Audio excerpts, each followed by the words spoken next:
Well, Vice President Dr. Mahamudu Bawumia has outlined some key policy interventions government has rolled out to build a resilient economy that will stand the test of time. Ghana's economy has become the center of discussion both on the local and international front following a downgrade of our credit ratings by Moody's. Addressing participants at this year's Ghana Youth Conference, Dr. Bawumia encouraged Ghanaians to be hopeful of overcoming the current economic situation. As we all know, Africa is a distinctively unique continent with the youngest population in the world. According to the United Nations 2019 World Population Report, approximately 67% of Africa's population is under the age of 29. It is not surprising that the African Union's Youth Charter claims Africa's youth population to be its biggest resource, offering the continent an enormous growth potential. However, we are also aware that the youth of today in Ghana, as in other places, face numerous challenges that inhibit their personal growth and development of their capabilities. So the call for the mobilization of our youth means two things. First, how can we nurture the growth and development of our youth so that they can build their own talents and their capabilities for personal development? And second, how can we tap these talents and capabilities for the national transformation agenda? Some of the major challenges our youth face today include unemployment, low education and skill development, lack of housing, and so on. These challenges, among others, continue to contribute to the age-long brain drain in Ghana as our vibrant and innovative youth migrate to Europe, the Americas, and other places for greener pastures. Well, on now to our next story. And if you have nothing to hide, appear in court. That's a caution to Member of Parliament for Asin North, James Gyekye-Quayson. An Accra High Court on Wednesday issued criminal summons against the MP after he failed to show up in court in connection with charges of forgery and perjury made against him by the state. Now, court correspondent Joseph Akablay has the rest of the story. Director of Public Prosecution Yvonne Atakro-Bobisa informed the court that officials had been sent to the MP's residence here in Accra and also at the constituency Asin North, but they have not been successful at giving the MP the court documents. She indicated that copies were posted at the residence, yet the MP had failed to show up in court once again. The court said instead of issuing the warrant of arrest as had been requested by the Director of Public Prosecution, it was rather given an order that a criminal summons be posted at the residence of the MP here in Accra. Our sources within the AG's department say should the MP fail to show up in court on the 15th of February 2022, the request for an arrest warrant to be issued will be made once again. Richard Techimensa, who is the complainant in this particular matter, says the MP must show up in court. I'm surprised that someone who wants to be a member of parliament to enact laws for us to obey and abide by is embarked on such a wanton disregard for the laws of the land and showing such disrespect to the courts. You've been following the civil one, and he has not been coming to court. Even a case that he himself has put before the court, his own application at the Supreme Court, he was not there. And this one, we were here last week. We were told that they made attempt to serve him. They even informed his lawyer, then sent him a text message. He did not turn up. Today too, attempts were made to serve him. They went to the house and met someone at the house. The person refused to receive the sermon, and it was pasted on his wall. But today, he did not turn up. So the court has directed that he should be served through criminal summons, which will be pasted on his wall. Let's hope that next week, 15, when we come to court, he will be here. So the case continues on February 15, 2022. For joining us from the Law Court Complex, my name is Joseph Akable. Well, on to our next story. And although the minority in Parliament says the charges against the MP are part of a plot to unseat him, a former Deputy Attorney General thinks otherwise. Joseph Bemka says the Asin North MP must subject himself to the judicial process if he has nothing to hide. Let me say that the drama unfolding is a test of our legal jurisprudence's development as far as our nation is concerned. I call it drama unfolding because it is becoming one too many incidents in the way we try to manage our legal affairs in this country as far as the specific case of the Asin North MP is concerned. I am frightened by the development because we cannot, should not, and dare not attempt to subvert justice on any day, whoever you are, because of the supremacy of our Constitution in all cases and the principle that we are all equal before the law. So, if you make any effort or attempt to subvert justice, that in itself is a criminal offense that you can answer for. So, the criminal summons that the Attorney General or the criminal process the Attorney General is initiating is simply an invocation in compliance with Article 88, the mandate of the Attorney General.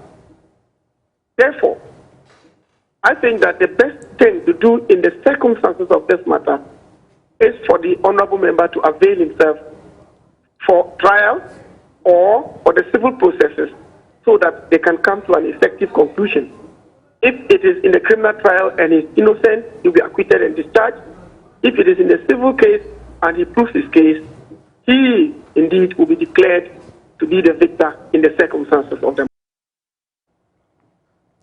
Let's go up north where Upper West Regional Minister Dr. Hafiz Ben Salih is worried about the adulteration of fuel and increasing cases of smuggling to neighboring countries. He says the region is not only notorious for the smuggling of agriculture inputs, but petroleum products as well. He's asking the National Petroleum Authority to increase supervision and monitoring in the region. Upper West Regional Correspondent Rafiq Salam reports from Wa. The National Petroleum Authority Chief Executive Officer, Dr. Mustafa Abdulhamid, is on a 5-day tour of the 5 regions in the northern Gulf of the country and the border region. On arrival at the Upper West Regional capital, he first called on the Upper West Regional Minister, Dr. Hafiz Ben Salih, at his office and laid bare his mission of the tour. Now we are doing our regional tour, to visit our regional offices, to get what the challenges are in the regions and to see how we can help to address these challenges and ensure that Ghanaians continue to enjoy clean, wholesome petroleum products. Dr. Ben Salih, on his part, expressed concern over the adulteration of fuel and increasing cases of smuggling from the region to neighboring countries. Our region is notorious for the smuggling of not only agri products but also fuel.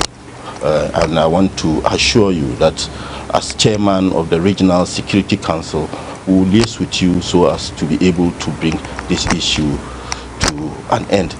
Also, people have been complaining about the quality of fuel in the region.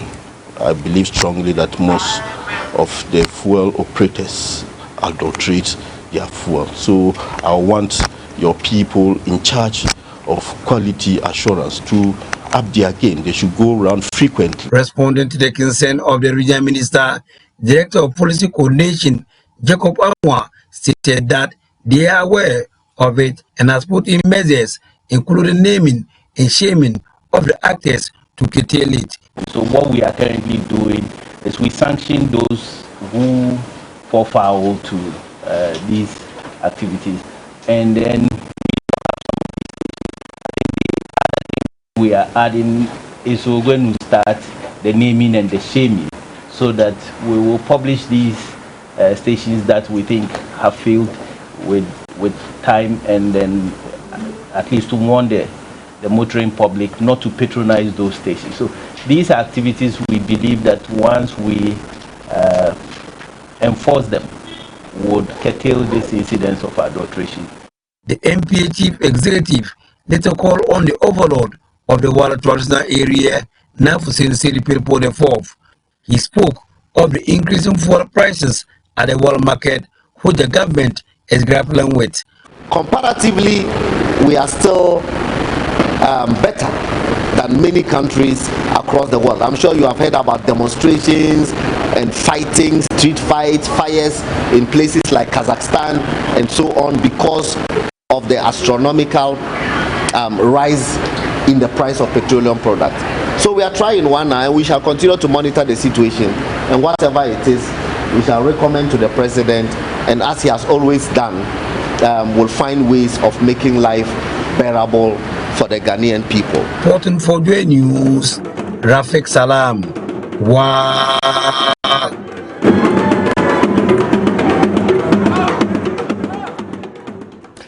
Let's turn our gaze now to the OT region, where authorities at the Rara Hospital in the Biakuya district of the region are asking for requisite logistics and human resources to make health delivery easier and better. The facility serves as the OT regional hospital, and the unavailability of these logistics impedes efforts in providing quality health care to clients. The medical superintendent, Dr. Joseph Maunyo Afedido, appealed when PEP Incorporated Ghana donated some medical items worth a lot of money to the facility. The Rara Government Hospital is the first point of call for health care in the Biakuya district. It also serves as a referral facility for several health centers in the OT region. However, the facility is under-equipped. Dr. Joseph Maunyo Afedido is the medical superintendent. We are the only hospital that serves 2 districts, and we are now acting as a regional hospital for OT. And then in terms of infrastructure-wise, we need more. In terms of human resource, we need a lot of doctors and critical staff. In terms of the equipment that we use to work, we need a whole lot. Incubators for our NICU babies, ultrasound for our pregnant women, theater equipment. In terms of our department, our new eye unit and then ENT department, we need instruments for them, all those things for them. So as a hospital, we have a lot of challenges but these are the present things that we need. We need equipment. Most of our equipment at the theater are outmoded. We need more of those equipment to help enhance health delivery in far away OT region. Nonetheless, a US-based NGO, Portable Practical Educational Preparations Inc., donated medical logistics to the Rara Government Hospital. The items included wheelchairs, walkers, medical gowns, clutches, toilet seats, among others. The project coordinator of PEP Inc. Ghana, Walter Edem, explained the reason behind the donation. It is one of our goals to improve quality of rural life by sustaining the health facilities in the rural communities around. We have been doing this donation in almost all the districts in the OT region, and now we are in the Rara Government Hospital for their donation. We are privileged to have a very big donation from PEP Ghana project who have been in this country. According to them, this is the first time we are receiving support for them. We are caught surprised, and we realize that this is a very big gesture, and as a health institution, we appreciate it, and I hope that in future we will get more of those. There are a lot of our needs, and we know that for them being our be a strategic partner, they will get us more. The hospital's management hopes that other benevolent individuals and organizations would contribute to furnishing the facility with logistics to improve service delivery. Fred Kwame Asari, Joy News, Rara. Now, when computers hit the mainstream, the older guy in the office would always be seen typing using only his 2 index fingers, while the younger tech-savvy colleagues used all their fingers on the keyboard quickly and fluently. What about when it comes to smartphones? A new study has revealed younger users adopt a two-handed approach using both thumbs to type, while older users type their phones in one hand and type with one finger. Love FM's Kwesi Deborah has more on Tech Thursday. How do you type on your smartphone? With one hand or your two thumbs are mostly at work? Alright, so basically I prefer using both hands, because in situations where, let's say, you want to type fast, you prefer to use both hands so that at least it will fasten your type. And also, let's say if you are not busy with your other hand, you also add that hand just to type. I use both hands for typing mostly because I feel comfortable when I'm doing that. I use my one hand for typing. Of course, those who typed with both thumbs were fast. Dr. Kester Kwestafechi of the Ghana Technology University College believes emerging designs should be more inclusive and meet the demands and attitudes of older generations who are more excited at the prospect of using technology than their younger colleagues. Even when you look at the keyboard settings, or we have different types of phones with how you handle it, you realize that you find it more comfortable working with one phone compared to working with the other phones also as well. And the more you age, the more difficult it is for you to have much more typing speed, unlike where you have young people who are able to do that. And nowadays, it's easy for you to even predict people that are behind the computers based on their typing patterns and how they interact with the computer as well, gives a form of the profile of the user.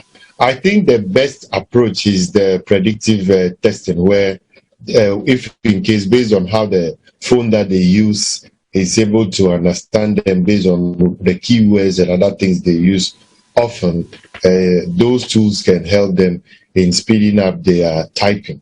And then the speech to text also in the future will make it much more better for the older generations to be able to use their voice more to type and send messages rather than using the keypad. Because even as far back as the year before, John Hopkins was still using his mind, his blinking, and other things to communicate.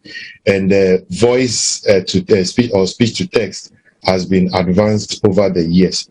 So we can catch up with most of the things that makes it difficult for them to type in using their tongue. So in the future, some of these technologies will make it much more easier. Reporting for Joy News, Kwesi Deborah. And on that techie note, we wrap the AM news, but a lot more coming your way as we always do in the news review. It's up next shortly. Do stay with us.